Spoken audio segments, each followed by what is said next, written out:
Welcome back to our continuing series of looking at movement sophistication. Incorporating movement sophistication into our training excites the nervous system. It gets it all fired up and excited about the new range of motion that it's going through. This makes training exciting. This makes training fun. This makes training something to look forward to. Because instead of, okay, I've hit 100 push-ups, 50 more. All right, I've hit 150 push-ups, now 200. All right, you're not only, your brain goes numb. Not only does your brain go numb and your nervous system goes to sleep and it's bored, which is one of the biggest obstacles to people maintaining their training, we also get overuse injuries from doing the exact same movement over and over and over and over again because our body adapts. And it adapts in such a way to try and make it easier to do all of those movements over and over and over again. Part of that adaptation is beneficial. Part of that adaptation is not.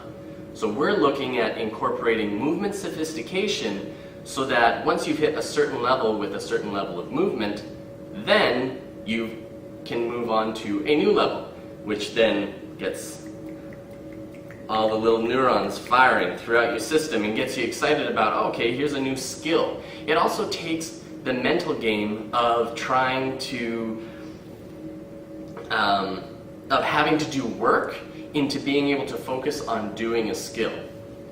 This round, we're going to look at circular strength training's leg swoop.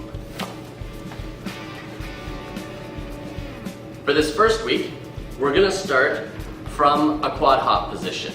I'm not going to get too much into quad hops. Link down below with the tutorial to that one. Hands at a 45, elbows out, on the ball of foot, knees out at a 45. What we're going to do from here is we're going to take rear foot, one of the rear foots, and we're going to put it on the back of the ankle of the planted foot.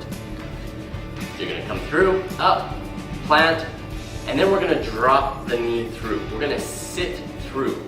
We're going to take the knee and sit it through and basically drop our hip down. Now, to start, as you're beginning, yes, you can raise your hand, but what we want is eventually to keep both hands on the floor so that we get a true rotation from hip to thoracic. Because if I come up and my hand's coming off and I drop my hip, it would be very easy not to rotate in the torso and just rotate all in the shoulder, which this is eventually going to cause damage. It's going to hurt. So what you want to do is make sure planted hands and the hand that has the most support on, packed shoulder. So you're engaging your lats and your chest. Packed shoulder, and you're dropping the hip. But what the hip does,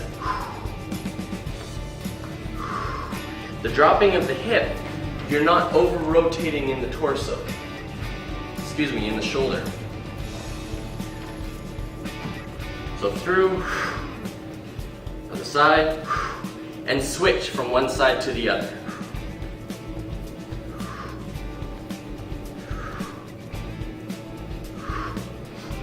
Make sure on the back foot, the foot that's planted, that you are pivoting on the ball of foot. Don't try and keep it planted in the same place. You're going to get torsion on your ankle and your knee. That's not going to be so pretty. On the back, and it's the foot that is going on the back of the ankle, that is the knee that's going to sit through. So don't make the mistake of coming on the back and then trying to sit the knee of the planted foot down. So again,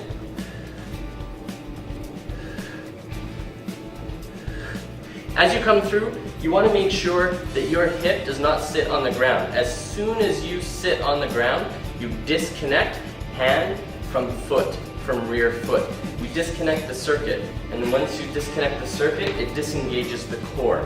And we want the core to stay activated because the core is what's connecting everything we're doing from hand to foot, making this full body.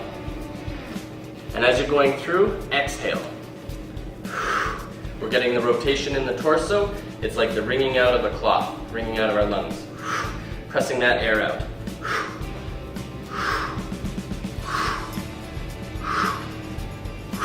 Take it from a different angle.